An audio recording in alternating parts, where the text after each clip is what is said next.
ನಮ್ಮ ದೇಶದ ರಾಷ್ಟ್ರ ಧ್ವಜ ಕೇಸರಿ ಬಿಳಿ ಹಸುರಿನ ಧ್ವಜ ತಯಾರಾಗೋದಕ್ಕೆ ಅನುಮತಿ ಇರೋದು ಕೇವಲ ಒಂದೇ ಒಂದು ಸ್ಥಳದಲ್ಲಿ ಮಾತ್ರ. ಅದು ನಮ್ಮ ಕರ್ನಾಟಕದಲ್ಲಿದೆ ಅಂದ್ರೆ ನಂಬ್ತೀರಾ? ಹುಬ್ಬಳ್ಳಿ ಬಳಿಯ ಗರಗ್ ಗ್ರಾಮದ ಸಮೀಪವಿರೋ ಕರ್ನಾಟಕ ಖಾದಿ ಗ್ರಾಮೋದ್ಯೋಗ ಸಂಯುಕ್ತ ಸಂಘ ನಮ್ಮ ತ್ರಿವರ್ಣ ಧ್ವಜ ತಯಾರಿಸುವುದಕ್ಕೆ ಭಾರತ ಸರ್ಕಾರದಿಂದ ಅನುಮೋದನೆ ಪಡೆದ ಏಕೈಕ ಘಟಕವಾಗಿದೆ. ಇದು ಆರಂಭ ಆಗಿದ್ದು 1957 ನವೆಂಬರ್ 1ರಂದು.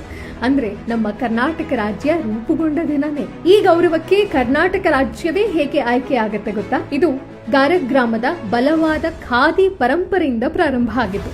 ಸ್ವಾತಂತ್ರ್ಯದ ಮೊದಲೇ ಗರಗ್ನ ನೇಕಾರರು ತಮ್ಮ ಉತ್ತಮ ಕೈಮಗ್ಗದ ಹತ್ತಿ ಬಟ್ಟೆ ಮತ್ತು ಗಾಂಧೀಜಿಯವರ ಚಳುವಳಿಗಳಲ್ಲಿನ ಆಳವಾದ ಒಡನಾಟಕ್ಕೆ ಹೆಸರುವಾಸಿಯಾಗಿದ್ರು. ನಮ್ಮ ರಾಷ್ಟ್ರಧ್ವಜ ಎಂದಿಗೂ ಖಾದಿ ಬಟ್ಟೆಯಿಂದ, ಶುದ್ಧ ಕೈಮಗ್ಗದ ಬಟ್ಟೆಯಿಂದಲೇ ತಯಾರಾಗಬೇಕು ಅಂತ ಕೇಂದ್ರ ಸರ್ಕಾರ ನಿರ್ಧಾರ ಮಾಡಿದಾಗ ಸ್ವಾಭಾವಿಕವಾಗಿ ಈ ಪ್ರದೇಶ ಅವರಿಗೆ ಕಾಣಿಸ್ತು. ಖಾದಿ ಮಂಡಳಿ ಮತ್ತು bureau of Indian standards BIS ದೇಶಾದ್ಯಂತ ಅನೇಕ ಘಟಕಗಳನ್ನ ಪರಿಶೀಲಿಸುತ್ತೆ.